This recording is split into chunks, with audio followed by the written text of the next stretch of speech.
Alright everybody, we're going to get started here. Lecture 2.0 of the day. This is going to be going between now and noon. The topic is Mexico, and the lecturer today is Jonah Feldman, Director of Debate at California, Berkeley. Jonah.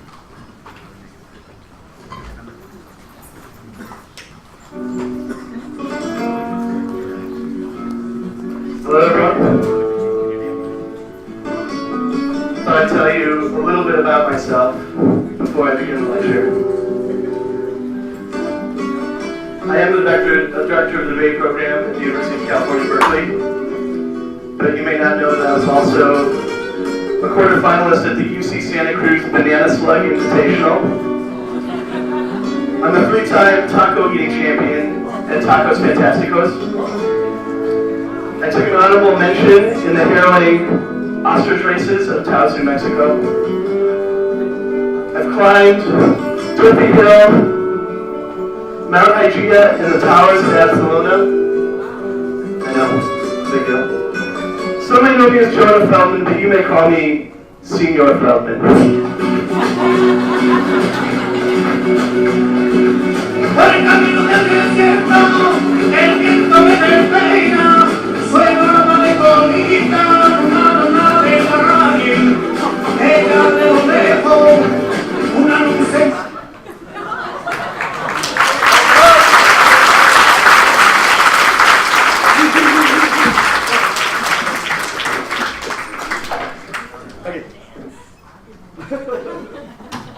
Yeah, the dance would have been funny, but maybe not good funny. Okay, so let me start this. One kind of central message I want to give to begin the lecture is to kind of maybe differentiate Mexico and Cuba and Venezuela in some important ways. I think Cuba and Venezuela are appealing if you're trying to think about what you want to talk about on this topic.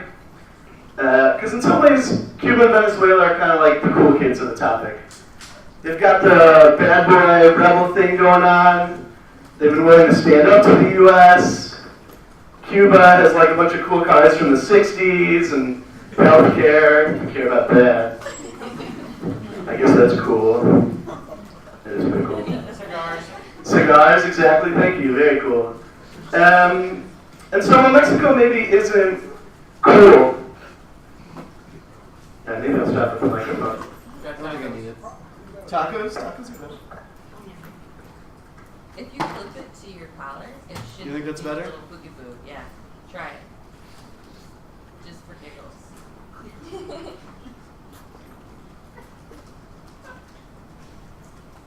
How's that? Oh, it's good. That's good. Yeah, it's good. Does it look cool? Yeah. That's what's important. I can even like do one of these. Yeah, very good. Sick. So maybe Mexico isn't the cool kid, but what I want to emphasize is that they're a big deal. They matter. They're important. And not to say that there aren't reasons why Cuba and Venezuela aren't important. They definitely are. But Mexico, both from a U.S. perspective and from a global perspective, is a big deal in ways that Cuba and Venezuela are not. So I just want to do some quick comparisons, first of all, between the countries. And it's not important that you write down all these exact figures. It's more to just kind of get a general sense of what I mean when I compare the relative importance of the countries. So Mexico's population is 112 million. What would you guess Venezuela's population is? I think 2 times that. 2 times that. No, so a little bit less. Venezuela's population is 30 million, and Cuba's population is 11 million.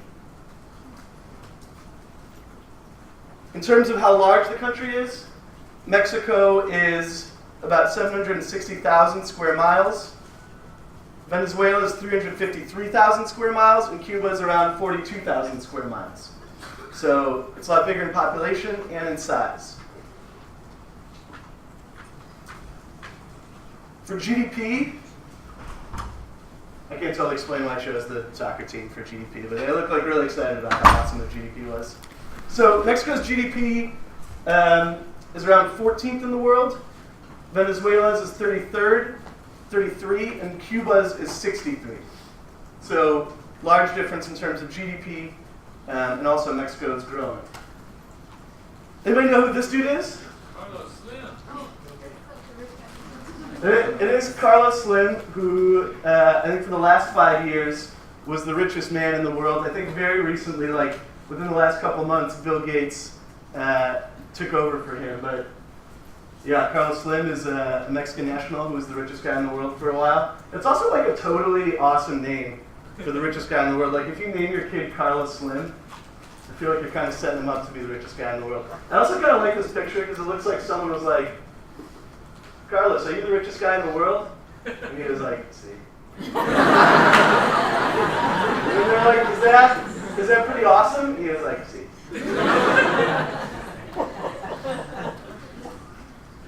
Okay, so we can't say that about Venezuela and Cuba. This is SDI staff member David Strauss, and he vacations in Mexico. To my knowledge, he does not vacation in Venezuela or Cuba, so Mexico has that going for it as well. Total trade between the U.S. and Mexico is around $494 billion. Total trade with Venezuela, between the U.S. and Venezuela, is around $62 billion. What about Cuba? Anybody have any ideas about what our trade numbers are with Cuba? They're very low because of, if you haven't heard about it already, the trade embargo imposed on Cuba. And so the only trade with Cuba that's allowed is agricultural exports, but those are measured in the hundreds of millions, not billions, like Venezuela and Mexico are measured. So, why does this matter? What are some ways in which that kind of differentiation between the important size of Mexico, our relationship with Mexico, and how that differs from Cuba and Venezuela, what are some initial ways that you can think of that, in terms of debate arguments, that'll be relevant? Yeah? The question of whether or not the point is substantial enough, and like in terms of topicality. Okay. That's one possibility. Substantial substantial's tough. Topicality substantial can be a tricky word, and so I think it would be tough to win a topicality violation that because you acted towards Cuba, you weren't substantial because Cuba's not that big. But I think substantial matters for other reasons besides topicality. Yeah? Outweighs different arguments against Cuba and Venezuela. Yeah, sure. What outweighs?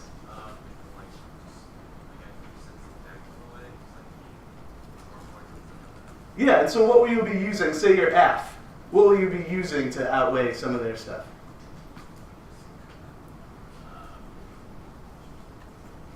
What do you use when you're like R? Totally meant to be there. Yeah, so say you're F and you're given the 2AR. You want to say that your Mexico argument or your Mexico affirmative outweighs. You're probably going to say R. Yeah, impacts or advantages. This is working. Oh, totally used the argument. I don't think you're on anymore. Am I not? I mean, you're on, but I don't think your mic is on. I appreciate that. Yeah. Okay, that's fine. I'll just yell.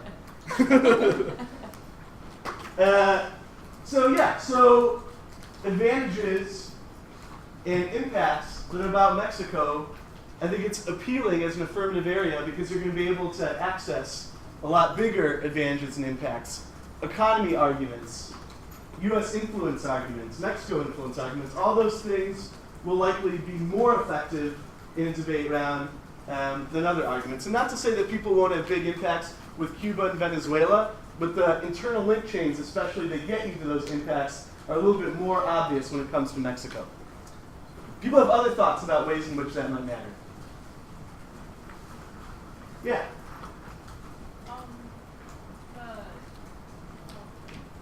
Mexican oil is a potential topic. Sure. So why does that matter? Because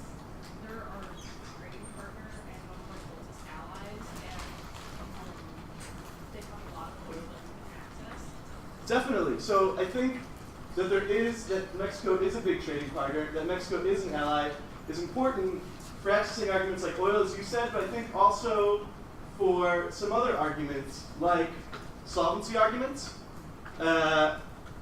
If we tried to tell Venezuela about how to run their oil sector, which was an AF run at the cow camp, and I'm sure some other people will run, I think there's a reasonable argument to be made that Venezuela would look skeptically upon our offer of advice, whereas Mexico, given that we have a close relationship with them, there's some ways in which we would want to economically engage, and it's more likely that they would be interested in that. So the recipient country matters when choosing affirmatives, and it's more likely that Mexico would be interested in engaging with the U.S. Possibly than some of the other countries. So I think that's good. I also think another important thing to think about is disad and advantage uniqueness, and how the nature of the U.S.-Mexico relationship affects those things. So with Cuba, there's not a lot of uniqueness arguments for increasing trade, economically engaging with Cuba, because we haven't really done that much of it. Whereas with Mexico, it's happening all the time. There's agreements that are changing all the time. And so both on the negative, there can be some arguments about why the AF's advantage is something that's already getting done now. Or on the affirmative, it's very likely that you'll have lots of uniqueness arguments about why whatever the negative disadvantage is also probably something that should have been triggered by what's happening currently. So I think those are some important things to think about when thinking about what AF argument you want to make, as well as what are some ways in which some of the Mexico arguments we'll talk about could be crafted into debate arguments. Okay, the first. All right. So I wanted to kind of look at some of the Mexico arguments and how they've changed over time. Is that something y'all can read? Okay, so 97 was about the time when I first went to college. And so I wanted to show you what some Mexico arguments were like when I was debating, and think about how they've changed. So the top card was one of my absolutely favorite cards to read in a debate because it used the phrase "the great white nostril to the north," which is how much do you often get to say something as awesome as that in a debate now. But the internal link, it was an internal link to a Mexican economy argument, and it was sort of about how drug trafficking is key to the Mexican economy. And so think about that in comparison to what some of the internal links can be to the Mexican economy now. The internal link card is kind of very powerfully worded. It's a good example, I think, of in debate where sometimes you have a really good card that's also at the same time a really bad card. This card is really good in that it says if the Mexican economy collapsed, then the world economy would collapse, but it's not very good in that it doesn't really explain why that is, and I think it's reasonable to express some skepticism about this in 1995 from the explanation of the card. But some stuff has happened since then that I think makes these claims a lot more credible, and there'll be a lot better evidence than this. But maybe they don't say the great white nostril of the north, so it probably won't be as good. The first issue I want to talk about is production sharing. And so one of the main features that's grown that differentiates kind of what the world looked like in 1995 when that card was written and what's going on now is production sharing. And traditionally we think about trade between countries as some products get made in one country and then they get transported and sold in another country. But it's not really, and then some products get made in the second country and they get transported and sold in the first country. But it's not really at all accurate to think about those terms when discussing trade currently between the US and Mexico because of this idea of production sharing. Manufacturers in each nation work together to create goods in what are called regional supply chains that go back and forth across the US-Mexico border. So when Mexico competes somewhat, or a lot, with China and is losing out to China in terms of low-skill, high-volume production for goods like clothing, Mexico is increasingly becoming important for high-tech manufacturing of sophisticated goods, and that's where this concept of production sharing becomes very important. So, for example, it's estimated on average that for every car that's built in North America, it crosses the border 8 times before it's completed in order to integrate materials and parts from each country. So before a car is completed, there's some work that's done in the US, there's some work that's done in Mexico. Each country specializes in different kinds of manufacturing and different parts, and a car will cross the border 8 times before it's completed. Besides the automotive industry, the US electronics, appliances, and machinery industries all rely on the assistance of Mexican manufacturers as well. So, in fact, 40% of the content of US imports from Mexico were originally made in the United States. I find that to be kind of a crazy statistic, so I'm going to say it one more time. 40% of the content of US imports, so 40% of what we buy from Mexico, was actually made in the United States. So, when you see a label like Made in Mexico, sort of. When you see a label like Made in the USA, kind of. Those categories of where was this product made, who does this product belong to, those categories, because of production sharing, have kind of totally been thrown into question. We have to come up with new ways to think about it.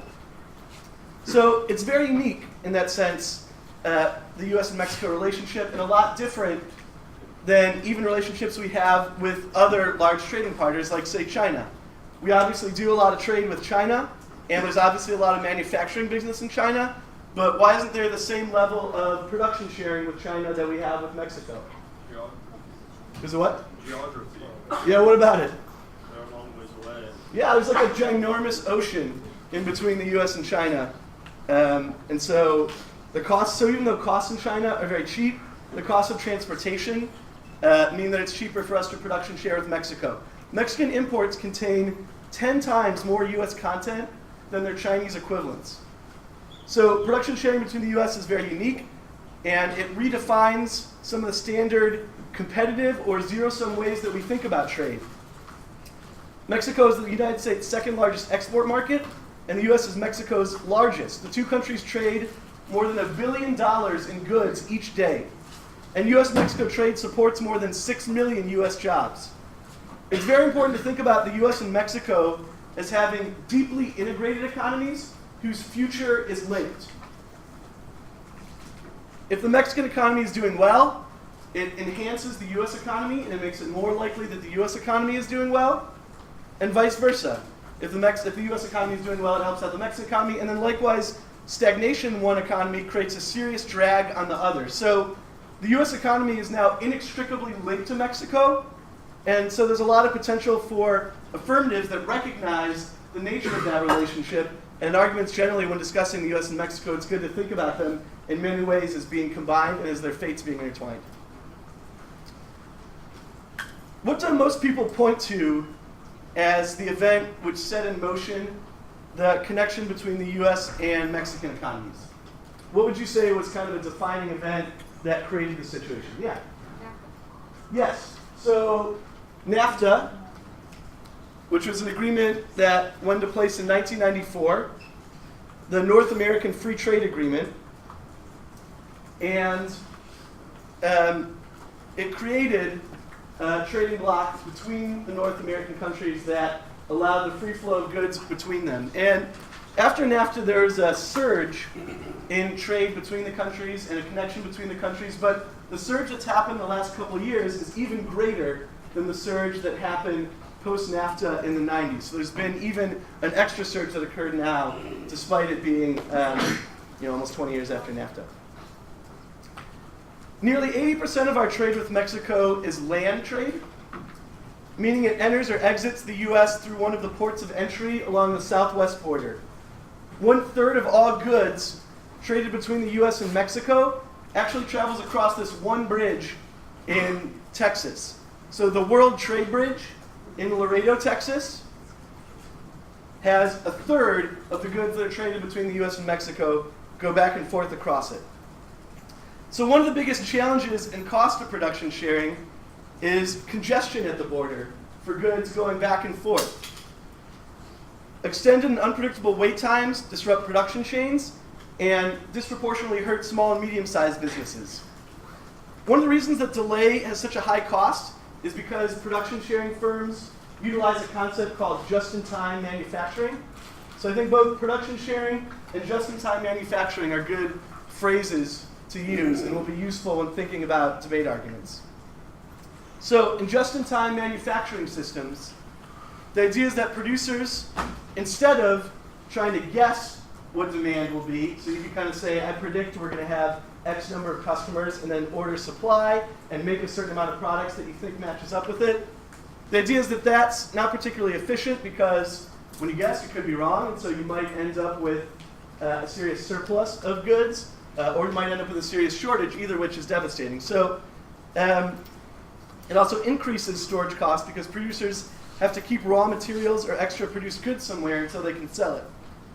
Just-in-time manufacturing tries to be wholly responsive to demand, so it waits to see what demand is and then calibrates the amount of goods that are produced, the amount of raw materials that are ordered to produce the goods, until you know what demand is. And that way, it's super efficient because there's a constant flow of production, there's less need to store raw materials, and there's no surplus or shortage. But that's, of course, like really dicey and tricky to do, especially when you have to cross the border as much as 8 times in the case of cars. So border delays, well, it kind of doesn't sound like a big deal. You know, if you're a truck and you have to wait like 5 to 7 hours at the border, that doesn't sound like a lot. But it is actually a huge deal when your manufacturers are trying to match it with demand, because if you wait too long, then it means that demand has changed and all of a sudden you're back in a situation where you have a surplus or a shortage. So timing is super important for manufacturing, and especially when you have to cross the border a lot, delays in the border can have great effect. So there are a lot of affirmatives that I think can deal with the border and its effect on production sharing. I'm going to go over, I think, 3 types of affirmatives that can deal with this issue of cross-border trade and delays. Okay, so we identified NAFTA as an important event which created kind of this boom of trade between the US and Mexico. When thinking about some issues that might affect production sharing and create delays in border crossings, what's an event that you would say might have caused that problem or contributed to that problem? For sure. So it's different to cross the border now than it was in 2001. Maybe perhaps when there was a lot of knowledge of crossing the border in 2001, but it used to be a lot easier. And things are a lot more difficult now. So checks and inspections at the border create many of the delays that vehicles experience. And so there are affirmatives that deal with some of the security concerns that occur at the border and how that affects delays. Every vehicle that crosses through US borders is subject to a thorough screening, and that could be an X-ray of the truck and the trailer. It could be a manual inspection where the entire content of a trailer is unloaded and checked. There are a lot of possibilities to deal with security, but 2 options I've seen solvency advocates for. And after the lecture, I'm going to post like a bibliography of all the stuff that I talked about. So if I say I've seen solvency advocates for this, I'll help you then find those solvency advocates. So a couple things I've seen solvency advocates for to reduce some security-related border times are increasing the deployment of pre-inspection clearance programs. So people who are regular border crossers can apply and they're able to be checked beforehand. And obviously that's a lot better than everybody has to be checked at once. And also different uses of technology on both sides of the border, like license plate scanners and non-intrusive inspection techniques where you can just kind of scan the truck and instead of having to take everything out of it and search it at the same time. Okay, what are some ideas that people have about negative arguments that someone might say against an app which tried to make it a little bit easier to deal with security requirements if you tried to cross the border? Yeah, I saw you first. Yeah, sure. Terrorism, what else? How about purple in the back? No, we're in purple. What's that?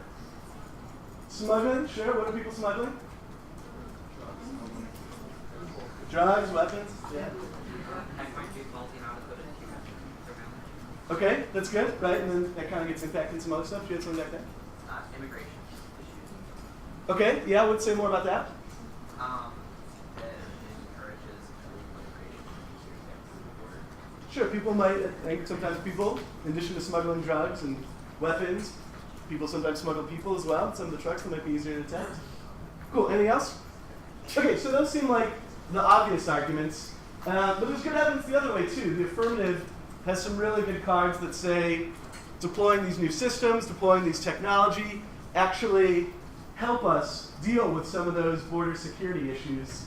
As you can imagine, it's not like an ideal situation to have a huge line of people and border agents searching it all at once. And actually, there's some good evidence that it makes it more effective if you're able to space out the inspections that occur, if you're able to differentiate between people who regularly cross the border or somebody who's a little bit new, and that those technologies help that. So there's a good debate back and forth about how implementation of some of those border measures would both hurt or help anti-terrorism, anti-drug trafficking, anti-illegal immigration efforts. Yeah?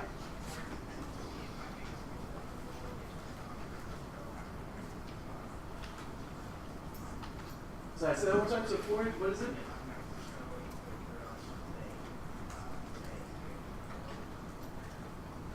Okay, so it's the idea that if we make it easier to get from Mexico to the United States, if there's some bad stuff going on in Mexico, it just makes it easier for it to spread to the US?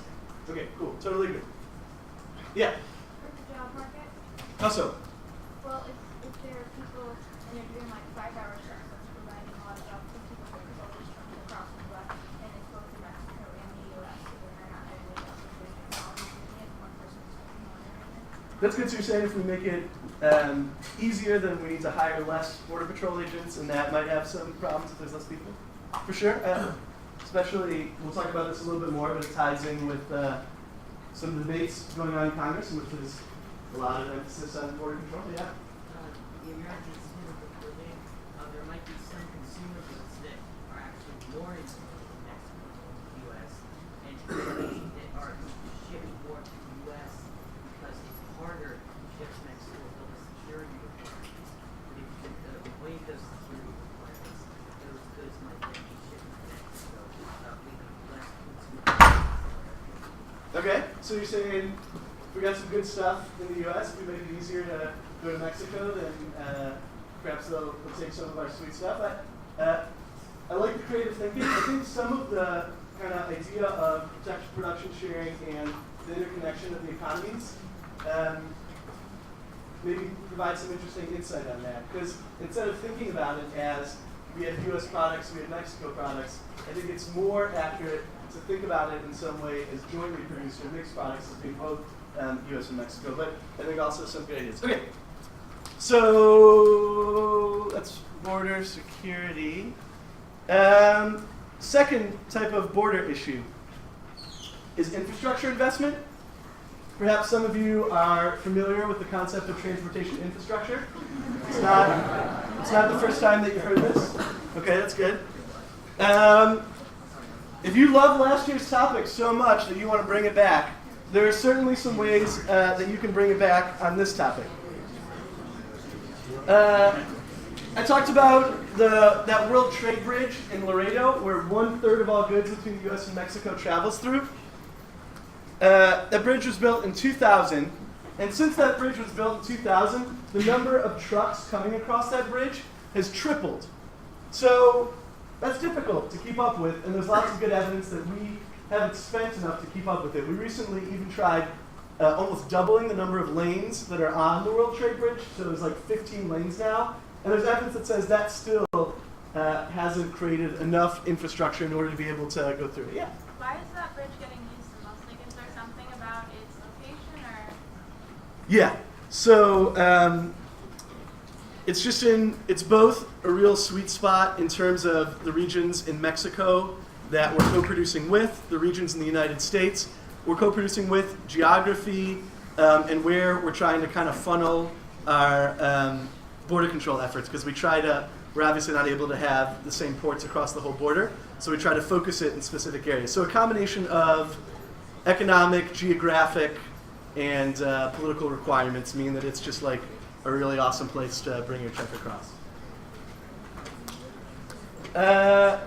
Okay, so lots of affirmative ideas that increase the quality of the ports of entry from Mexico into the United States, largely because I said 80% of the trade occurs over land, so there's a little bit more evidence written about it, but certainly there are affirmatives that maybe say we should expand some of the other options. One option I've seen evidence for that's an affirmative is using the United States-Mexico North American Development Bank.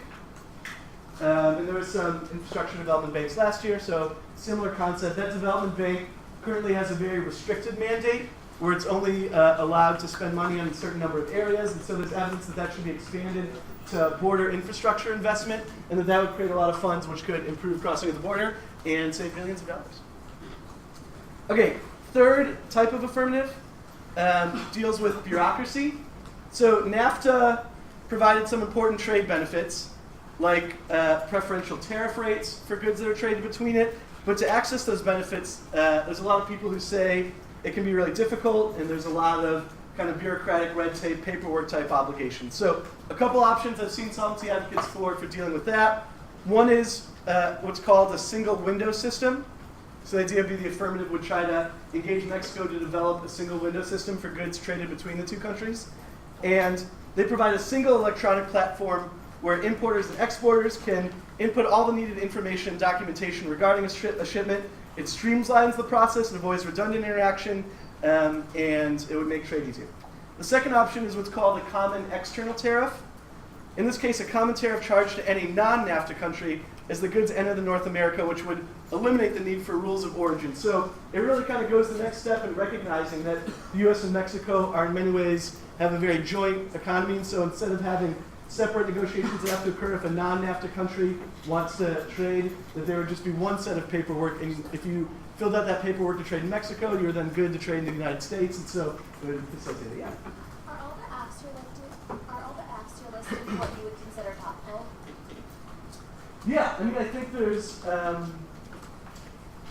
well, in general, there's no right answer to the question. Most of the time, there's no right answer to the question, is that app topical? There's some right answers, like if you were like, what if you increase funding for HIV prevention in South Africa? You could say, that is not topical. But I think it's better to think about topicality in terms of tiers and or categories. So what I mean by that is there's kind of, because topicality, you can't like look at a sentence and say, for sure, 100%, this is all the things that this means. Yeah, topicality is always a debate that involves different definitions, conflicting definitions. And so I think there's sort of the top tier, which is even under the most restrictive definition the negative is going to provide, this app is topical. The second and maybe third category are kind of like, well, maybe the negative will have a topicality argument that we don't have to clear we need to, but we'll have a pretty good counter definition. We'll be able to explain why their we need argument is too restrictive and why our counter interpretation allows a good number of cases, even if it's not super unlimiting. And then maybe kind of 4 or 5 is like, well, it's about the topic, but it's more limited. So I think some of the cases I'm discussing fall into different groups. I think some are tier 1. I mean, certainly dealing with engaging Mexico over how goods are physically transported in between the two countries, I think can very reasonably be defended as economic engagement. Maybe some of the security stuff is more tier 2 or tier 3, but I still think we'll be able to find definitions that are defensible. So are they topical? I think all of these are things that could be defended as topical, and it could be reasonably done so, but I think it depends on your own choosing apps. You want to choose which of the things you want to focus on. So do you feel like you want to focus more on advantages, or do you feel confident in your topicality game, and maybe you want to focus more on topicality? You can take a little bit more chances in that case. So there's a lot of factors involved. Okay.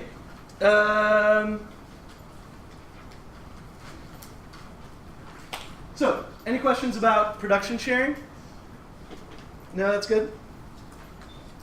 I wanted to show a brief clip about different ways in which ideas flow back and forth across the border.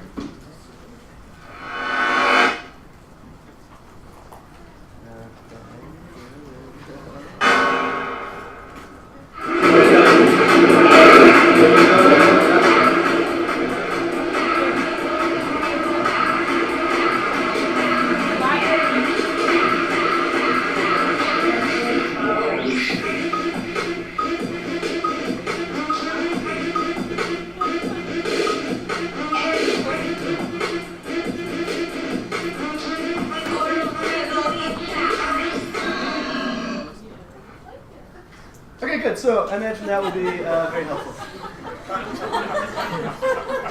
Back to our regularly scheduled program.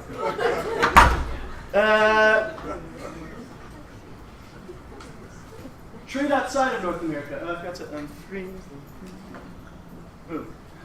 The U.S. and Mexico, obviously, as we discussed, trade a bunch with each other, but we also trade with other countries, and we have a shared interest in trade negotiations with countries outside of North America. So if a trade agreement makes it easier to export U.S. goods, it benefits Mexico as well, because many of those goods were most likely co-produced in Mexico economies and vice versa. So I think there are aft cases and advantages that recognize the benefits to having the U.S. and Mexico work together and negotiate together in international trade agreements, because we really do exist as a regional trading bloc.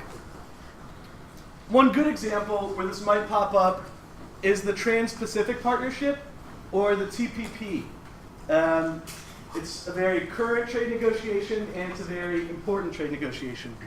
The TPP is an Asia-Pacific free trade agreement that currently includes Singapore, Vietnam, Malaysia, Brunei, Chile, New Zealand, Peru, Australia, Canada, the United States, and Mexico. Japan is under consideration to join. And the TPP's intent is to be a comprehensive and high-standard free trade agreement that aims to liberalize trade in nearly all goods and services, and include commitments that are even go beyond what are established in the WTO, or the World Trade Organization negotiations. So it's intended to be a very high-level trade agreement that makes it very easy to trade goods between those countries. There's a lot of good evidence that the TPP could serve as a template for future Asian free trade pacts. So there's not a lot of currently existing or extensive free trade pacts in Asia. And the idea is that TPP is useful because of the countries involved, and also because it creates a template that then can be used for future Asian free trade agreements.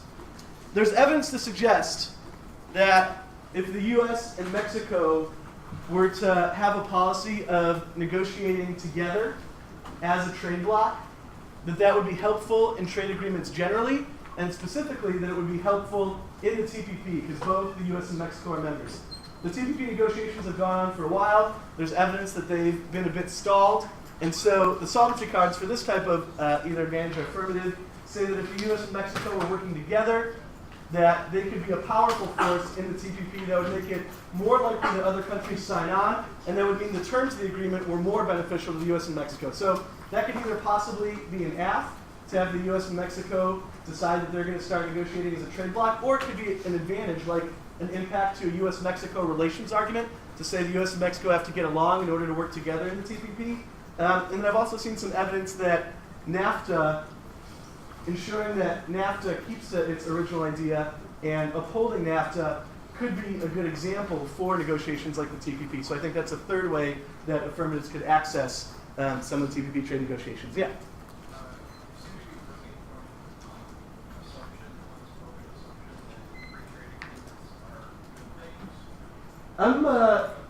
So my job is just to explain arguments people could run, not to make a judgment call about whether free trade agreements are good or bad. So, yeah, I mean, it could be DAs as well.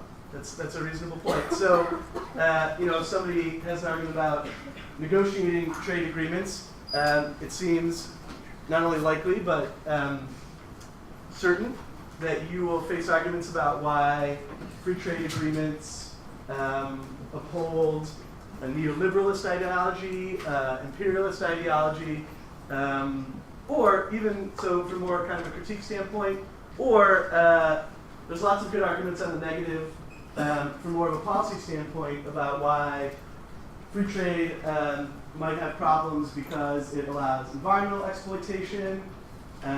So there's some kind of impact turns about free trade, definitely, or even some internal link turns to say regional free trade agreements are a problem because the more we have regional free trade agreements, the less we have, it complicates the ability to have global free trade agreements. So I think the negative has lots of stuff to be able to say about that. Did I get to your question? Do you have more you want to talk about there?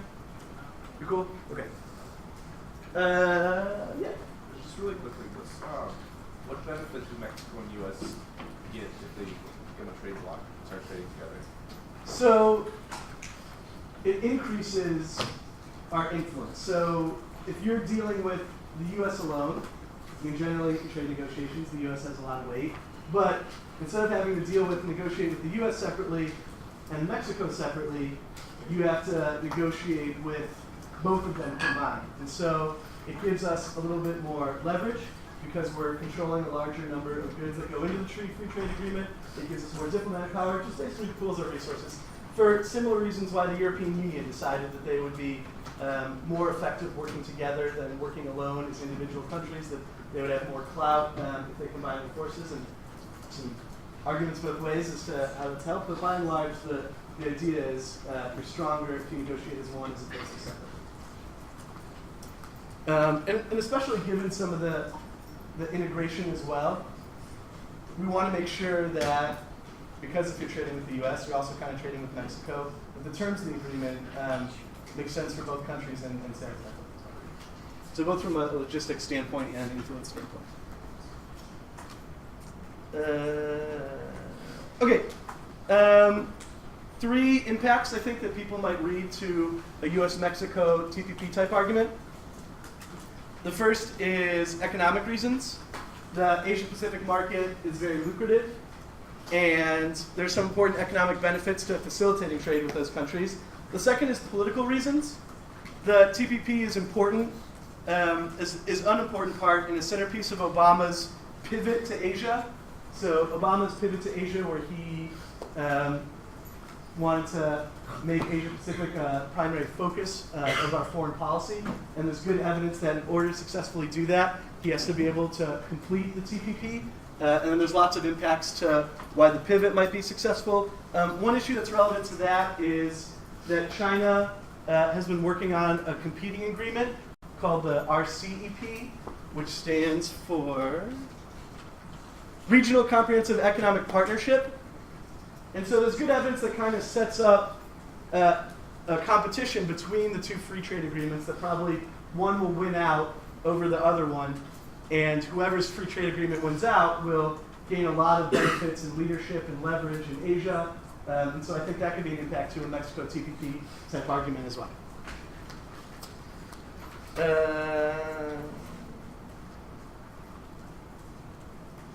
Okay, I've been talking for 45 minutes. Let's take a quick couple-minute break, 5-minute break, and think of some good questions. Let me know if you got any good questions, and we'll talk about that more and some other stuff after the break.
Would you yell? Oh,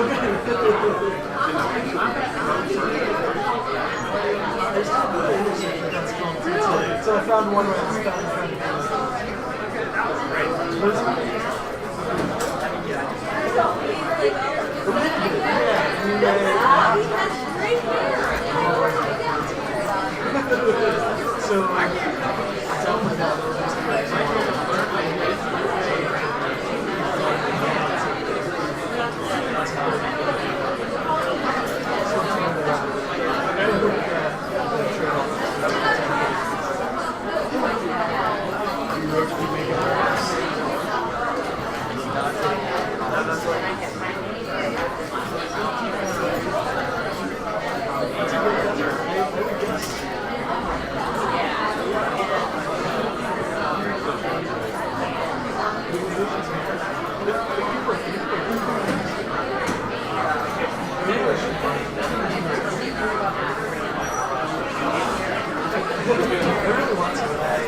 it's still a lot to cover. I'm going to try to get through energy, immigration, and Mexican politics. This is a lot. We'll see how we do. As a debater, I always have problems with coverage as well, so it's no surprise that as a lecturer, perhaps I won't cover it right. It'll be in the 1 hour, so that should be okay. But if I don't get to everything, I'll try to send out some of the lecture notes and documents and bibliography, and hopefully that will be helpful. But just kind of, there's going to be a lot that perhaps is not talked about. Will you post a lecture on like the website? Yeah, absolutely. I'll post everything everywhere. I have no secrets. I'm a good share. Okay, we good? So, first part of energy I want to talk about is Pemex. And usually when you see it, it's like in all caps because it's like an acronym, so it's like Pemex. It's a Mexican state-owned oil and gas company. So energy production in Mexico is both state-owned and a monopoly. So Pemex is owned by the government, and it's also the only player in town in terms of oil and gas production. Its total asset worth is around $400 billion, which makes it the world's second largest non-publicly listed company, only behind Saudi Aramco, which is the state-owned Saudi oil and gas company. Pemex is highly connected to the Mexican federal budget, both because of the amount of taxes that they pay, also because of the amount of debt that they owe the federal government, and oil revenues account for 35% of government income. So when you're talking about the health of the Mexican economy and the Mexican government and Pemex, those are all as well very interesting. One of the reasons why Mexico has kept state-owned monopoly on oil and gas is that there's connection to some important kind of nationalist sentiment and ideas in Mexico. Mexico kicked out foreign oil companies in 1938, and it's generally thought of that national ownership and management of energy reserves has been promoted as a central pillar of sovereignty. So they see that as a way from keeping foreign governments operating through foreign oil and gas companies as eroding the sovereignty of Mexico and exploiting some of their natural resources. So especially within the public as well, any attempt to break up Pemex's monopoly or to allow foreign operation has been met with a lot of outrage. So we kind of talked about, because the US and Mexico have such a great relationship, that a lot of times Mexico would be willing to say yes to the US economic engagement offer and be able to cooperate. It's not true everywhere. Pemex reform, opening up, allowing privatization, breaking up the monopoly, breaking up state control, would be very controversial and would not be an issue where Mexico straight away would be like, let's do that. Our boy Carlos Slim is at least somewhat responsible for the continuation of skepticism about allowing privatization, because the public phone system used to be a monopoly, and then they privatized it, and then Carlos Slim kind of like runs all of it. And so people are worried that a similar thing would happen. There's a huge amount of inequality in Mexico.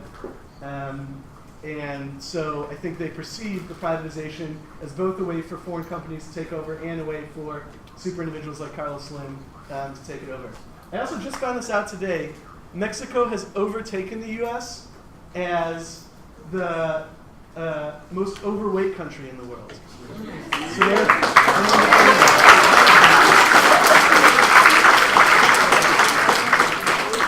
the numbers on this are astounding. The numbers in America are astounding, and I'm certainly not helping. But the numbers are like, I think 70% of Mexican adults are overweight, something totally insane like that, and a third of those are obese. Anyways, staggering. Mexico. Right. Pemex is at an important turning point. One thing that's really important about Pemex is that they've experienced declining production lately. Since 2004, observers have noticed that Mexican oil production has peaked. So Mexico is around like the 6th largest, I think, oil producer in 2004, and that they've been in sharp decline since then, going from a peak of about 3.4 million barrels per day to 2.5 million barrels per day. And it's predicted that at current rates of production, the reserves are only expected to last about 9 years. At the same time, domestic demand has been rising and is expected to reach 2.3 million barrels. So production is going down, demand is going up, and they've almost met.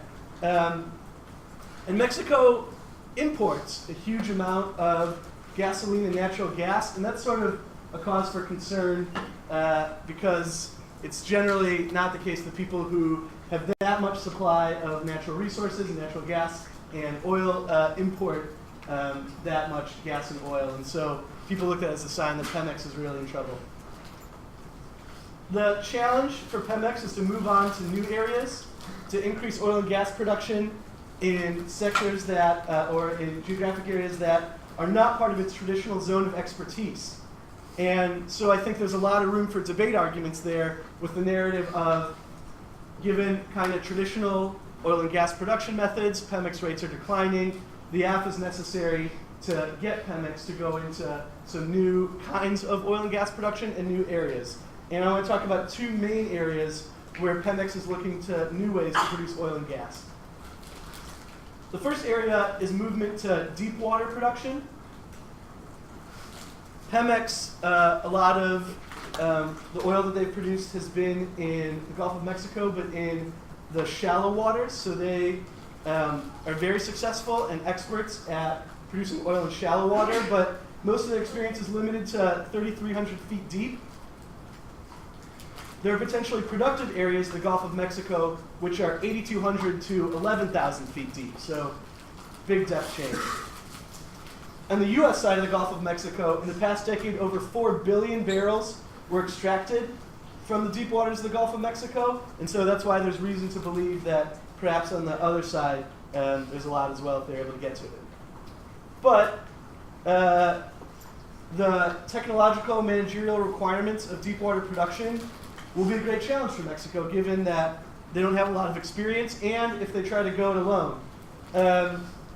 Going to deep and ultra-deep waters requires a different set of skills than shallow waters, and it's important for Pemex and their monopoly because in the case of deep water products, international best practices show that because of the associated complexity and high risk, no company can operate alone.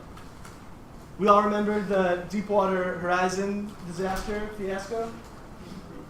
Millions of barrels of oils were dumped in the Gulf, and so I think it's a very clear example of how deep water production can be risky business. One important thing with deep water production, risky business. Yeah. Nice, that's good. That's a pretty old school. Who are the risky business reference? Nice, that's good. That's a pretty solid reference for the answer. I think that can be both an affirmative and a negative argument. So obviously, if the affirmative is about increasing the ability of Mexico to do deep and ultra deep water production, that the negative could say, hey, this is a terrible idea. Look at the deep water horizon. You're going to spill millions of barrels of oil into the Gulf, and that's going to be catastrophic. But I also think it could be an affirmative argument to say Mexico going it alone through Pemex is more dangerous. The affirmative gets foreign companies involved. It allows joint production. It allows cooperative measures, and those measures will make the oil drilling more safe. So I think there's a possibility for oil spill type arguments to be both affirmative and negative arguments here. Ideally, the evidence suggests that Pemex would enter into a joint venture with companies at the cutting edge of deep water production, such as Chevron, Shell, Petrobras, or BP, but that's currently prohibited by the Mexican Constitution. So this idea that they have to keep energy production state-owned and monopolized is embedded in their constitution, such that they're not allowed to do joint ventures. And so new contracts are unlikely to attract those companies, and there's a lot of discussion of how Mexico can reform to allow that. The second issue is fracking. Anybody know what fracking is? Yeah, that's fracking. You pump water at like a really high pressure in the rock so that it like breaks apart and then the oil can be extracted. For sure, yeah, thanks. Very good description of fracking. So traditional oil and gas development finds kind of wells of oil and gas, and then it was easy to just kind of drill into there and suck it out. But there's a lot of oil and gas caught up in a layer of the earth called shale rock, and so fracking uses water and some other liquids and chemicals to blow up the shale rock, which then releases the oil and gas that are available and allows it to be extracted. So I think that's another area where people could have affirmatives about the importance of economic engagement to either try to improve it, so to increase the natural gas and oil production from Mexico, or to try to make it a little bit better, safer, etc. The first lecture talked a bit about QPQs, and I want to reference that real quickly because I think this is an area where QPQs could occur. So QPQ, quid pro quo, conditioning, these are all kind of the same things. One country is only going to, for apps, it'll probably be the US is only going to offer some kind of incentive or cooperation if Mexico is willing to do something else, such as when you offer a chicken for toilet paper. It's not quite the Carlos Slim picture, but it's it. So I want to give one example of that. I think Pemex is potentially an area where QPQ, condition, quid pro quo type arguments could take place because of what I mentioned, that there's a lot of resistance from the Mexico side. And so that's an area where either as a counterplan or as an AF, you might need to be able to say that extra leverage or extra pressure is necessary in order to get Pemex to open up. So this is a card that kind of illustrates what that counterplan, or I guess depending on how some of the T stuff shakes out, an AF advantage looks like. And it describes ways in which the US has two big sources of leverage. It has the economic relationship, as well as it has some leverage based on immigration and the number of Mexican nationals which live in the US and whether the US will provide them with a path to citizenship. Those are all bargaining chips, sources of leverage that we could potentially use to get Mexico to agree to reform Pemex, to open it up, to to get rid of the state-owned monopoly nature of it. The net benefit suggested in this card, besides just how good it would be to open up Pemex, it indicates that there might be U.S. politics that benefit. It would be less controversial and might improve the political climate surrounding immigration, and it would make it more palatable to Mexican citizens as well to accept that. So just an example of what some of the QPQ stuff might look like, so I do think that'll be important.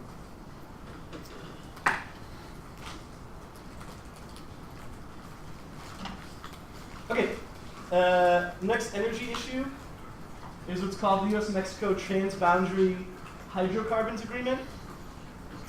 And I think it's both important because it speaks to some of the issues I just talked about, especially about the Gulf of Mexico, and it's also very timely. So it was a 2002 agreement that the U.S. and Mexico signed, and it was designed to enable cooperation in the development of oil and gas along a maritime boundary in the Gulf of Mexico. So it was designed to allow the U.S. and Mexico to set up boundaries and successfully produce oil from some of these areas in the Gulf of Mexico. The agreement has been signed by the U.S. and Mexico, but it hasn't been approved yet by the Congress and President, because in order for the agreement to go into effect, both diplomatic organizations in the U.S. and Mexico have to agree to it, and then also the domestic political organizations like the Congress and President have to sign off on it. I think it's important to follow this agreement, and so it's currently going through the Congress. The House passed a version, and the Senate is working on one. It affects a lot of issues related to Mexico, so just in kind of terms of staying current on the topic, it's good to follow what happens with it. There's potential for affirmative arguments or counterplans that speak to some of the challenges the legislation is facing in Congress. So a bill has passed the House, like I said. The President does not approve of the agreement that passed the House. So sorry, the President approves of the transboundary agreement. He doesn't approve of the version of the bill approving the agreement that passed the House because he says, in addition to approving the agreement, it also has an extra provision which force energy producers, it exempts oil companies from provisions that force them to be transparent about their production methods. So in addition to the House bill approving this agreement, it allows oil companies to be secretive about what's occurring in the methods of their production. And Obama's against that. It's unclear if he's against it so much that he would veto the bill, but that's part of the nature of it. The Senate version of the bill does not include those transparency exemption rules. Okay, so there might be a collision between the House and Senate bills and then also between the President. Last energy issue I want to talk about is renewables. There's a lot of potential for renewable development and renewable energy debate arguments about Mexico because there are unique features of Mexico's geography that make it particularly enticing for renewable energy. It sits on one of the world's most privileged positions in terms of its ability to generate renewable energy. Within the boundaries of Mexico are tropical, temperate, and arid climate, so it's unique in that it includes all those different kinds of climate. Very long coastlines, areas of high wind velocity and stability, geothermal activity, and high levels of solar irradiation. So of all the different kinds of renewable energy, whether it's solar, whether it's geothermal, whether it's wind, Mexico has a really good geography to do it. Despite those appealing attributes, there's been very little development of renewable energy in Mexico until very recently. And there's been some hydroelectric and geothermal stuff, but recently only they've been starting to get into some other things like solar. A couple explanations for the slow pace of renewable development: the dominance of oil and gas-related energy sectors, the absence of any consideration of energy security issues due to the abundance of natural resources. There's some evidence that suggests there's a lack of awareness on the part of the executive branch and legislatures of the potential for renewable energy generation. This evidence suggests there's not a very high level of environmental consciousness on the part of the government, society, or the private sector, and there haven't been a lot of economic and financial incentives for public or private development of renewable resources. Those are all things that potentially could be aided by U.S. economic engagement. Okay, next section is about some of the political changes that are going on. We'll skip video number 2. Let's see how we're doing on time. Okay, so some of the stuff that's going on in politics. Anybody know who this dude is? Yes, what's his name? Marco Rubio? What's that? Enrique Peña Nieto. Yes, good. I enjoyed your pronunciation as well. Yes, Enrique Peña Nieto. So, the kind of big event to know about in Mexican politics is in July 2012, they had an election, so it's kind of cool because the U.S. election matched up with the Mexico election. That happens, I think, every 3 terms in Mexico. The Institutional Revolutionary Party, or PRI, so most of the time you'll see it referred to as PRI, retook the presidency. The PRI was the dominant political party in the last century. They governed Mexico from 1929 to 2000, so in the 20th century, lots of PRI rule. But they then lost the presidency for 12 years to the National Action Party, or PAN. The PRI is the Mexican political power, and they're generally considered to be centrist, and the PAN is considered to be more conservative. The president of Mexico from the PRI party, who just started in 2012, like we said, is Enrique Peña Nieto, who started a 6-year term in 2012, so Mexican presidential terms are for 6 years. And he took over from Felipe Calderon, who was the president during PAN rule. A couple important areas of difference to compare the Peña Nieto regime from the Calderon regime is in a focus on security policy and also a focus on structural reform. In security policy, well, for the last 6 years, violent crime and homicides have been a super big deal. In Mexico, the rates are astounding. Calderon took the approach of high-value targeting, so going after the leadership of some of the drug trafficking organizations. There's some evidence to suggest that was not a very good strategy because the result of taking out the leadership of the drug trafficking organizations was a splintering of the groups. So it created a secession crisis where once the leader was taken out, a bunch of the younger people under them would fight in order to take control, and it created a bunch of little groups until there was more competition between groups as well as within the groups. Between 2007 and 2011, there were 95,646 homicides, with 27,000 in 2011 alone. To put that in perspective, those homicide numbers are significantly higher than the homicide numbers in Afghanistan and Iraq. So security, violence that's occurring, it's a very serious issue. It's also affected other violent crime because when the security security efforts are focused so much on drug trafficking, it means there's not as much for other areas, and so there's been an increase in kidnapping and other spillover effects. So Peña Nieto's approach, at least it's kind of in the development, but what he said is he wants to try a little bit different approach. It's less based on militarization, sending in the military, taking out high-value targets, and is more about prevention, coordinated policing, and sort of building up communities and efforts in a way that it prevents drug trafficking organizations from taking hold, as opposed to like sending in the military for targeted strikes. I think a way that the U.S. can be important to that is that the U.S. message that we send to Mexico has a lot of influence over what kind of strategy they take. So I think that's a good U.S. key argument, possible answer to international counterplans.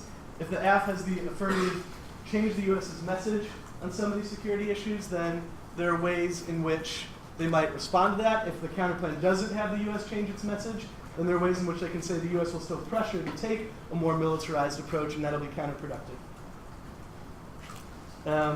Structural reform is kind of one of the other big things that Peña Nieto has talked about. A lot of reforming institutions. Some people think Pemex reform might be possibly something that could happen with that, but trying to change institutions to deal with corruption and modernize them as well. Okay, I want to make sure I get to immigration, so I'm a little bit light on that, but I'll try to send out some more information. So for the last section, let's talk about some important immigration issues. Obviously, very current, hot-button issue. A little quick piece of history. I think it's useful to differentiate 3 different periods of migration from Mexico and the United States. The first period was from 1990 to 2000, and it can be characterized by high levels of migration flows, which a lot of people associate with the Mexican economic crisis of 1994, which is also known as the peso crisis or the tequila crisis. Not 100% sure why it's called the tequila crisis, but perhaps when you are over 21, you will find out. The second period, from 2000 to 2007, some of the migration flows stopped increasing, and some people attribute that to a consequence of stricter U.S. immigration policy. So 1990 to 2000, high levels, 2000 to 2007, a little bit less. During the most recent years, after the global economic crisis, there's been a significant decline in migration flows. In fact, migration flows between Mexico and the United States have been at net zero since 2007. So net zero in that there's just as many people coming into the U.S. from Mexico as there are leaving. And that's primarily due to some of the economic opportunities that weren't as available in the U.S. after the economic crisis and increasing economic opportunity in Mexico. So whereas maybe in the mid-1990s, it was really easy to kind of think if you were a person of lower socioeconomic status in Mexico, that going to the U.S. is a way for you to really get some money and improve your socioeconomic status. It's less clear now. A lot of people think that there are as many, if not more, opportunities in Mexico, and so that's causing them to either stay at home or return to Mexico from the United States. Yeah. So if it's zero sum right now, does that take out the CIR impact terms that are in the policy file? Because they're all predicated on based on like how many people coming in the US. Maybe. So I think it's possible. So there are authors who write that immigration reform could change that calculation. So if you believe that one of the reasons migration flows have been decreasing, say, is because of border enforcement policy or because of restrictive U.S. laws, then if the immigration reform passes and we loosen up our laws or allow a greater path to citizenship, so for people who immigrated illegally, one of the things being discussed and one of the controversial parts of immigration reform is the possibility of finding a way for those illegal immigrants to be amnestied or have a path to citizenship. If, theoretically, it seems somewhat unlikely, but if possibly immigration reform included some of those measures, people write that that would cause a lot of people to maybe even rush in beforehand in order to get amnesty, or it would cause a lot of people to take advantage of the open appearance. Does that make sense? Yeah. But I think it's important to think about that kind of net zero migration in terms of what you hear in political debates. So it depends a little bit on what the causes of the migration flows are. If it's enforcement, then maybe that would change things. But if it's really true that increasing economic opportunities in Mexico, decreasing economic opportunities in the US means people want to stay home, then in political debates, when there are kind of discussions of, like you mentioned, a flood of immigrants waiting to get into the US from Mexico, maybe we should be a little bit skeptical about those claims and think about if they're being used for political use or whether they're entirely accurate. So I think a lot of the issues that we're dealing with then are about migrants who are already in the United States, so what to do with the rather large illegal immigration population that we have and what should be done with them, and then also seasonal workers. So people who, largely agricultural workers, who kind of come into the U.S. for some seasonal work and then leave after harvest. The federal government largely, so I think those are, obviously it's affected a lot by what happens in Congress. So I think there are affirmatives which could change the nature of some of the debates that are occurring. If it looks like something won't pass, you can have it passed. If it looks like someone needs an incentive in order to get something to pass, I think there are ways affirmatives can interact with that. Obviously there are ways politics disads will interact with the affirmative. If the politics disad is immigration reform, then there are lots of interactions between how you might access things like U.S.-Mexico relations, economic arguments, U.S.-Latin American arguments generally. So I think there'll be a lot of debates about how the dissent and the case interact with each other. And then I think the two things I mentioned are most likely for affirmative cases, pathways to citizenship and also guest worker provisions, or parts of spin-offs or improvements to what's called the H-2A program, which is a type of visa that allows temporary visas for agricultural work, which people say are currently too costly and inflexible. So I think there are sort of forms of economic engagement to alter immigration pathways. Okay, I think I'm almost out of time, so I'll stop it there, but obviously lots more to learn about Mexico. Thanks for listening.